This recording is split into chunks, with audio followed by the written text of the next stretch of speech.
Welcome to the Tech Egg. Don't get scrambled. Enjoy the video. In this video, I will explain how to replace Toyota Corolla wiper blades. First, make sure you have the correct replacement blades for your vehicle. Typically, the driver's side is 26 inches and the passenger's side is 16 inches.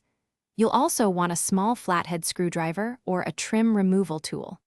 Park your Corolla on a level surface, turn off the engine, and lift the wiper arms away from the windshield. This preparation ensures a smooth and easy replacement process. Now, let's remove the old blades. Look closely at where the wiper blade connects to the arm. You'll usually find a small tab or button on the connector. Press this tab firmly, and then slide the entire old blade assembly down and off the J-hook on the wiper arm. Once the old blade is free, gently lower the wiper arm back onto the windshield, or place a towel down to prevent it from snapping back and potentially cracking the glass.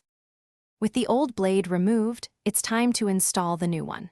Carefully lift the wiper arm away from the windshield again. Take your new wiper blade and align its connector with the J-hook on the wiper arm. Slide the new blade upwards onto the hook until you hear a distinct click, indicating it's securely locked. Give it a gentle tug to confirm it's firmly attached and won't come loose during operation. Repeat for the other side. After installing both new blades, gently lower both wiper arms back onto your Toyota Corolla's windshield. Before hitting the road, it's a good idea to test them out. Turn on your car, activate the windshield wipers, and use the washer fluid to ensure they clear the glass effectively and smoothly. This confirms proper installation and optimal visibility.